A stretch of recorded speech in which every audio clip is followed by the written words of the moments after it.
Welcome back friends, welcome to our study channel move on study. तो friends आज मैं आप लोगों के सामने वास्तविक संख्या यानी क्लास 10 के लिए इंपॉर्टेंस चैप्टर लेके आऊँ। और फ्रेंड्स मैं आप लोगों को जो बेस्ड ऑन सिलेबस है JCERT सिलेबस आप लोगों को मैं पूरे के पूरे क्लास करवाने जा रहा हूँ। तो चलिए मैं पूरे MCQ क्वेश्चन देखता हूँ, फिर इसके बाद मैं आप लोगों को हर क्वेश्चन को बताऊंगा जो इस साल क्या क्या आ सकता है अपकमिंग पेपर के लिए। तो पहला क्वेश्चन देखते हैं क्या लिख रहा। 140 को अभाज्य गुणनखंडों के गुणनफल के रूप में लिखा जा सकता है। तो देखिए सबसे पहले अगर इस टाइप्स का क्वेश्चन आता है तो ये क्वेश्चन फिक्स है आप लोगों के पेपर में। ये वन टाइप्स में क्वेश्चन आएगा। देखिए आप लोग क्या कीजिए 140 को लिखिएगा, इसको प्राइम फैक्टराइज कीजिए यानी कि अभाज्य गुणनखंड कीजिएगा। दो का टेबल में 170 कितना में 2 बार में 70 बार में आएगा। फिर दो का टेबल में 70 कितना में 35 बार में आएगा। फिर ये कितना बार 5 का टेबल में आएगा, कितना बार में आएगा, 7 बार में आएगा। अब देखा जाए तो यहाँ पे 7 कोई टेबल में हम लोग का नहीं आता, क्लियर आता तो सेल्फ में आता, तो हम लोग उसे नहीं लेंगे। अब क्या करेंगे, इसका जो प्राइम फैक्टराइज होगा 2 5 × 7 आएगा। यानी कि आप लोग क्या कीजिएगा, लिखने के लिए क्या कीजिएगा, देखिए 2 है, फिर 2 है, फिर 5 है, ×7 है। आप लोगों को ये सारी संख्या को मल्टीप्लाई करना पड़ेगा, क्लियर है। तो देखा जाए तो 2 कितना टाइम है, 2 टाइम्स है, 5 1 टाइम्स है, 7 1 टाइम्स है। तो 2 × 5 × 7 कहीं है, बिल्कुल ऑप्शन नंबर ए हो जाएगा इसका आंसर, इसके अनुसार, ठीक है। चलिए अब ले देते हैं नेक्स्ट क्वेश्चन। 156 को अभाज्य गुणनखंडों के रूप में लिखा जा सकता है। तो फ्रेंड्स आप लोगों को 156 को तोड़ना है। तो देखिए मैं क्या करूंगा, देखिए जस्ट लाइक सेम 2 का टेबल में कितना बार मारा, ये 78 टाइम्स मारा। फिर हम लोग क्या करें, 2 का टेबल में 39 टाइम्स मारेगा, क्लियर है। और हम लोग 3 का टेबल से लाए तो कितना बार मारा, 13 टाइम्स मारेगा। अब देखिए 2 2 × 3 × 13, तो ऑप्शन नंबर का फोकस करते हैं। तो ऑप्शन नंबर देखिए सी पे आप लोगों को क्लियर हो जाएगा, क्लियर है। यानी कि option number C is the right answer. चलिए very next question is now. देखिए 156 का भाज्य गुणनखंड करना है जिसमें आप लोगों को 2 पर पावर x का वैल्यू ज्ञात करना है। यानी कि देखिए यहाँ पे x का वैल्यू लिखना है, यानी कि 2 का अधिकतम घात कितना होगा। तो हम लोग क्या करेंगे, देखिए 156 को हम लोग प्राइम फैक्टराइज करेंगे। 2 का टेबल में कितना बार में आएगा, 78 टाइम्स में आएगा। फिर 2 का टेबल में कितना टाइम्स आएगा, 39 टाइम्स में आएगा। फिर 3 का टेबल में 13 टाइम्स आएगा, क्लियर है। अब फोकस कीजिए फ्रेंड्स, तो 2 कितना टाइम्स है, देखिए 2 कितना टाइम है, 2 बार है। और यहाँ पे आप लोग वही पूछ रहा 2 पर पावर x है, तो यानी x के हम लोग क्या करेंगे, 2 लिख देंगे। तो फ्रेंड्स इसका x का वैल्यू कितना आ गया, 2, जो कि ऑप्शन नंबर डी लगा सकते हैं, क्लियर है। चलिए हम लोग नेक्स्ट क्वेश्चन देखते हैं क्या लिख रहा। यदि HCF 510, 92 का 2 है तो LCM निकालना। फ्रेंड्स सिंपल में आप लोग क्या कीजिए, इसका फॉर्मूला होता है HCF। देखिए मैं आप लोगों को मैं बताना चाहता हूँ, देखिए दो संख्याओं का अगर प्रोडक्ट दिया हुआ है, क्लियर है, तो इसका फॉर्मूला होता है LCM गुना HCF है। ये फॉर्मूला आप लोग याद रखिएगा, होपफुली आप लोगों को पूछ भी सकता है। तो इसी यहाँ पे आप लोग सॉल्व करिए। देखिए ए नंबर क्या है, देखिए ए संख्या क्या 510 है, फिर बी में क्या है 92 है। अब एलसीएम का वैल्यू आप लोगों को निकालना, तो चलिए एलसीएम का एलसीएम मैंने दिया हूँ। HCF का वैल्यू देखा तो 2 दिया है, क्लियर है। और आप लोगों को क्या करना है, इसको सॉल्यूशन कर देते हैं। 2 का टेबल में कितना टाइम्स करेगा, 46 टाइम्स में करेगा, क्लियर है। और फ्रेंड्स आप लोग इसे मल्टीप्लाई कर दीजिए, यानी कि देखिए 510 को 46 से मल्टीप्लाई कीजिए। चलिए मैं 51 को 46 से गुना कर देता हूँ। देखिए क्या आता है, 1 आ गया, 30 आ गया। फिर यहाँ पे अगर आप लोग और मल्टीप्लाई कीजिएगा, सॉरी यहाँ पे 6 रहेगा, मिस्टेक हो गया, 4 आ जाएगा, यहाँ पे 20 आ जाएगा। अब इसे ऐड कर दिया, यानी 6 हो गया, 4 हो गया, 3 हो गया, 2 हो गया, 2 3 4 6 0। तो 2 3 4 6 0 जो कि ऑप्शन नंबर ए में आप लोग देख सकते हैं। तो राइट आंसर क्या होगा, ऑप्शन नंबर ए हो जाएगा। चलिए अब देखते हैं नेक्स्ट क्वेश्चन क्या लिख रहा। तो फ्रेंड्स हम लोग नेक्स्ट क्वेश्चन देखते हैं यार क्या लिख रहा। धनात्मक संख्या 6 क्यूब + 5 के रूप में है, तो यह निम्नलिखित में से क्या होगा। तो हम लोग सबसे पहले क्या करें, देखिए यहाँ पे क्या लिखा 6 क्यूब + 5। हम लोग क्या करें, क्यू का वैल्यू पुट करें। अगर 1 पुट कीजिएगा तो क्या आ गया, देखिए अगर क्यू के जगह पे 1 वैल्यू पुट करते, देखिए क्या रहा, 6 1 6 और 5 कितना 11 आ गया। तो 11 क्या आपका विषम संख्या, तो हम लोग डायरेक्टली करेंगे विषम संख्या। और फ्रेंड्स आप लोग 2 से भी चेक कर सकते थे, क्यू के पहले 2 कर दिए +5 दे, तो 6 2 12 5 कितना 17 होता है। तो ये भी विषम संख्या, तो राइट आंसर क्या होगा, विषम ही होगा, और जो कि ऑप्शन नंबर बी आ रहा। चलिए नेक्स्ट क्वेश्चन देखिए, ये क्वेश्चन आप लोगों के लिए काफी इंपॉर्टेंट है। यहाँ पे बोल रहा है 2 धनात्मक पूर्णांक ए और बी दिया हुआ है। तो फ्रेंड्स आप लोग कौन सा कथन सत्य है इसके बारे में बताइए। ये क्वेश्चन आप लोग लिख लिए, पेपर में आएगा। तो इसके लिए फॉर्मूला होता है A होता है BQ + R। देखिए A क्या होता है, BQ + R होता है। तो ऑप्शन नंबर ए को आप लोग क्लिक कर सकते हैं। चलिए इसी भी यहाँ पे आप लोग को क्वेश्चन नंबर 7 में चलते हैं। कौन सी संख्या अपरिमेय संख्या है? तो फ्रेंड्स अपरिमेय संख्या उस संख्या को कहते हैं जो P/Q के रूप में हम लोग जिसे लिख नहीं सकते। देखिए 17 के नीचे आप लोग कुछ नहीं तो डिनोमिनेटर में नहीं, हर में आप लोग 1 लिख सकते हैं, तो ये आप लोग का परिमेय संख्या होता है। बात करते हैं जीरो का, तो फ्रेंड जीरो के नीचे भी हम लोग 1 लिख सकते हैं, तो ये भी क्या है, परिमेय संख्या होगा। वही बात करते हैं √225 का, तो देखिए √225, तो 225 किसका वर्गमूल होता है, 15 का होता है। तो फिर 15 के नीचे भी आप लोग 1 लिख सकते हैं, क्लियर है।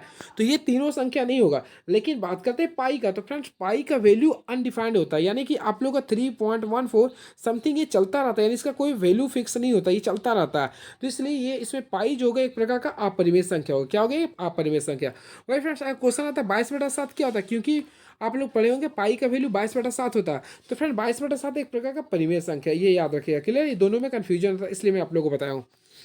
चलिए नेक्स्ट क्वेश्चन, 5+2√3 किस प्रकार की संख्या है? तो आप लोगों को मैं बताना चाहता हूँ, देखिए 5+2√3 है। देखिए 5+2√3 है, तो एक कंसेप्ट मैं देना चाहता हूँ। देखिए √3 क्या है? √3 एक प्रकार का अपरिमेय संख्या। अपरिमेय संख्या में किसी संख्या को ऐड करने पर वो संख्या भी अपरिमेय होगी। क्या होगी ये? अपरिमेय होगी। तो इसका राइट आंसर क्या होगा? ऑप्शन नंबर सी होगा। ऑप्शन नंबर क्या होगा? ये सी होगा, जो कि आप लोग सी देख सकते हैं। चलिए 2√3 किस प्रकार की संख्या? तो फ्रेंड्स हम लोग को यहाँ पे देखिए 2√3, तो 2√3 देखिए 2√3 भी क्या एक प्रकार का अपरिमेय संख्या, क्योंकि √3 का वैल्यू कोई नहीं होता, इसलिए 2√3 भी क्या एक प्रकार का अपरिमेय संख्या। क्लियर है? चलिए अब हम लोग नेक्स्ट क्वेश्चन की ओर फॉरवर्ड होते हैं। देखिए यूक्लिड विभाजन प्रमेय में a=b³ + r में b क्या है? तो फ्रेंड्स देखिए a क्या होता है? भाज्य होता है। अब b क्या होता है? भाजक होता है, गुना ये भागफल होता है, प्लस r जो होता है रिमाइंडर होता है। तो देखिए आप लोग को बोला बी, तो ए भाज्य बरा भाजक, तो बी क्या हो जाए? भाजक हो जाए, जो कि ऑप्शन नंबर बी आप लोग क्लिक कर सकते हैं। क्लियर है? चलिए पाई किस प्रकार की संख्या? होपफुली फ्रेंड्स अभी मैं जस्ट अभी बोला था पाई के एक प्रकार की अपरिमेय संख्या, पाई के एक प्रकार की अपरिमेय संख्या, ये आप लोग को ध्यान में रखना पड़ेगा। वही बात करते हैं 22/7 का, तो 22/7 क्या एक प्रकार की परिमेय संख्या, ये दोनों आप लोग को याद रखना पड़ेगा। याद क्या करना पड़ेगा? कंसेप्ट याद रखिएगा आप लोग। क्लियर है? तो इसे राइट आंसर कर सकते हैं अपरिमेय संख्या। वही फ्रेंड्स अगर आप लोग बोले 0.01 फिर 00 फिर 1 फिर 000 फिर 1, इस टाइप से अगर चलते रहते तो ये भी एक प्रकार का अपरिमेय संख्या। क्लियर है? चलिए अब हम लोग क्वेश्चन नंबर 12 में आते हैं। तो देखिए 12 में क्या लिख रहा है? HCF AB गुना LCM AB बराबर A गुना। तो फ्रेंड्स मैं आप लोगों को जस्ट अभी बोला था क्या होता है। देखिए अगर आप लोग को बोलेगा HCF इंटू LCM, देखिए HCF इंटू LCM इजकल टू क्या होता है? A इंटू बी होता है, A इंटू बी होता है। तो होपफुली A दिया होता है, हम लोग क्या लिखेंगे यहाँ पे? B लिखिएगा ना।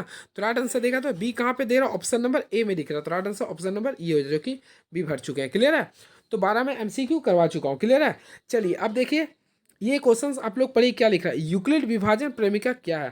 तो फ्रेंड इसका डिफिनेशन के साथ साथ आप लोग इसका कंसेप्ट याद रखिए। देखिए क्या होता है, देखिए मैं लिख दिया हूँ, देखिए यहाँ पे देखिए माना ए और बी कोई दो धनात्मक पूर्णांक है जब दो अद्वितीय पूर्ण, देखिए अद्वितीय पूर्ण संख्या है क्यू और आर इस प्रकार है, जहाँ पर A equal to BQ plus R, ये आप लोग कंसेप्ट याद करना। जहाँ देखिए 0 is less and equal to R, फिर लेस खाली रखना है बी, ये आप लोग कंसेप्ट याद करना। देखिए ये क्वेश्चंस बड़े बड़े इंटरव्यू में क्वेश्चन पूछा था, क्योंकि मैं खुद फेस किया हूँ। तो ये फ्रेंड्स कंडीशन याद रखिएगा। फिर मैं बोला 0 is less and equal to R is less and less equal to B. तो फ्रेंड ये होता है कंडीशन, याद रखिएगा। क्लियर है? यहाँ ए को भाज्य, बी को भाजक, क्यू को भागफल तथा आर को सिर्फ माना जाता है। वैकल्पिक रूप में भी आप लोग को ये दिया, तो इसे आप लोग ध्यान में रखिएगा। उसी प्रकार फ्रेंड्स देखिए HCF दिया था 306 और 567 का 9 दिया है, तो इसका LCM निकाला। तो वही फार्मूला आप लोग को यूज करना था जो मैं आप लोग को बताया था। क्लियर है? यानी कि आप लोग को क्या करना, देखिए HCF into LCM is equal to A into B use कीजिएगा तो आ जाएगा आंसर। देखिए मैं आप लोग को बताता हूँ आप लोगों को क्या करना। देखिए ये मान लीजिए फ्रेंड HCF हो गया इंटू LCM लिखना पड़ेगा। HCF into LCM is equal to A into B कीजिएगा। क्लियर है? अब देखा जाए तो HCF का वैल्यू कितना दिया? 9 दिया है। LCM का वैल्यू आप लोग को निकालना। चलिए LCM लिख दिया हूँ। ए संख्या कितना है? 306 है इंटू 567 है। अब इसे आप लोग सॉल्व कीजिएगा तो फ्रेंड्स का राइट आंसर आएगा। देख लीजिए ऑप्शन दिया हुआ 22338 दिया हुआ। क्लियर है? चलिए कौन अपरिमेय संख्याओं के दशमलव प्रसार शांत है या अशांत है? ओ निम्न परिमेय संख्याओं के दशमलव प्रसार शांत है या अशांत है? तो फ्रेंड्स सबसे पहले आप लोगों को पता करना पड़ेगा शांत प्रवृत्ति क्या होता है। देखिए शांत क्या होता है? वैसे संख्या जिसका डिनोमिनेटर में, देखिए जिसका डिनोमिनेटर में 2 पर पावर MI या फिर 5 पर पावर N अगर इस प्रवृत्ति में है तो उसे बोलेंगे शांत। या फिर फ्रेंड्स केवल 2 पर पावर समथिंग है या फिर M है या फिर केवल 5 पर पावर समथिंग है, तो इसे हम लोग बोलेंगे क्या? शांत बोलेंगे। इसके अलावा एक्सेप्ट 3, 5, 3, 7 अगर आता है या फिर 11 आता है या फिर 13 आता है तो फ्रेंड्स उसे हम लोग बोलेंगे अंत बोलेंगे। क्लियर है? तो फ्रेंड्स हम लोग क्या करें? ऑप्शन नंबर ए देखेंगे आगे क्या बोला, शांत है या अशांत है। तो ऑप्शन नंबर 1 को अगर देखिए 30 लिख रहा है और 3, 1, 2, 5, तो मैं आप लोगों को कंसेप्ट बताना चाहता हूँ। अगर डिनोमिनेटर का यानी हर का लास्ट डिजिट, ध्यान से सुनिएगा, अगर लास्ट डिजिट 0 लिख देता है या फिर 5 लिख देता है तो याद रखिएगा उसे आंख मूंद के आप लोग क्या कीजिए? शांत लिख दीजिएगा। क्लियर है? शांत लिख दीजिएगा। क्लियर है? तो ये क्या होगा, शांत हो गया। देखिए यहाँ भी 0 तो शांत लिख दीजिएगा। अब बात करते हैं 8 का। तो फ्रेंड्स देखिए 8 भी आप लोग को देखा है ना, तो 8 का निकालिए। तो प्राइम फैक्टराइज कीजिए 2 4 फिर 2 2, यानी 2 पावर 3 आ जाएगा। तो इसका जो देखा है ना, तो सेट ये तीन, ये भी क्या होगा, शांत होगा, शांत होगा, शांत होगा। तीनों की प्रवृत्ति क्या, शांत हो गया। क्या होगा ये, शांत होगा। होपफुली आप लोग को समझ में आ गया होगा। क्योंकि देखा जाए तो चलिए मैं बुक से ही बताता हूँ। देखिए पहला 13 बाय ये था, तो इसका डिनोमिनेटर में अगर देखे थे तो देखिए 3 1, देखिए मैं तोड़ देता हूँ। 3 1 2 5 को अगर प्राइम फैक्टराइज करते हैं तो 5 का टेबल में लगाएगा। तो फ्रेंड्स अगर 5 को 5 टाइम्स मल्टीप्लाई कीजिए, 5 × 5 × 5 × 5, अब देखिए 5 के रूप में आ रहा है, यानी कि 1 तो हो गया। यहाँ पे देखिए डिनोमिनेटर के रूप में 5 आ रहा, और फ्रेंड्स एम के रूप में भी 5 आ रहा, इसलिए क्या होगा, ये शांत हो गया। उसी यहाँ पे आप लोग को 10 भी करना था। देखिए 7/5 × 10 कर दिए, तो देखिए 5 और 2 है, तो क्या हो गया, ये शांत हो गया। चलिए 3 अपरिमेय संख्या को उदाहरण देता हूँ। होपफुली फ्रेंड्स आप परिमेय संख्या का पहला उदाहरण मैं अपने अनुसार देता हूँ। देखिए जिसका वर्गमूल नहीं आप लोग निकाल सकते, या जिसका घनमूल नहीं निकाल सकते, या पाई लिख दीजिए, एप्सिलॉन लिख दीजिए। क्लियर है? तो ये सारे वैल्यू होता है अपरिमेय संख्या। लेकिन मैं आप लोग को बता देना चाहता हूँ। देखिए आप लोग क्या कीजिए, 1.01 कर दीजिए, फिर 001 कर दीजिए, फिर 00001, फिर 4 जीरो कीजिए, 1 2 3 4 0, फिर इस टाइप से चलता रहे। एक हो गया। फिर आप लोग पाई भी लिख सकते हैं, एप्सिलॉन लिख सकते हैं। क्लियर है? और फ्रेंड्स आप लोग क्या कीजिए, √5 कर दीजिए, या फिर 2√3 लिख सकते हैं, या फिर आप लोग 4 करके यहाँ पे 3 क्यूब रूट निकाल सकते हैं। क्लियर है? तो ये सारे आपका क्या होगा, अपरिमेय संख्या हो गए। नेक्स्ट क्वेश्चन, 26 और 91 का एचसीएफ और एलसीएम ज्ञात करें। जिसकी संख्याएं, जिस जांच कीजिए कि दो संख्याओं का गुणनफल एचसीएफ गुना एलसीएम। तो फ्रेंड्स आप लोगों को सबसे पहले 26 और 91 का क्या करना है, एचसीएफ निकालना होगा। तो देखिए यहाँ पे प्राइम फैक्टराइज विधि से अगर देखिए 26 को मैं तोड़ा हूँ तो क्या लिखा, 2 × 13।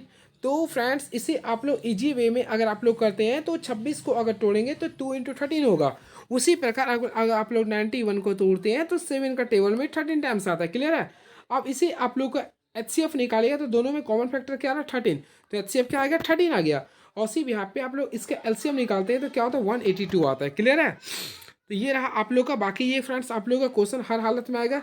सिद्ध करें कि 5 - √3 एक अपरिमेय, एक क्वेश्चन इसे लर्न कर लीजिए। क्लियर है? ये क्वेश्चन 110% आप लोग का पेपर में आएगा, इसे याद ही कर लीजिए। लगभग सभी स्टूडेंट्स लोग याद ही कर लेते हैं। क्लियर है? तो ये सारे क्वेश्चंस आप लोग देख सकते हैं जो आप लोग के पेपर में आने वाला है। क्लियर है? और बाकी फ्रेंड्स मैं नेक्स्ट वीडियो में आता हूँ आप लोग को बहुपद चैप्टर से। क्लियर है? तब तक हमारे चैनल में आप लोग बने रहिए। Thank you so much. Please subscribe my YouTube channel move on study. Thank you so much.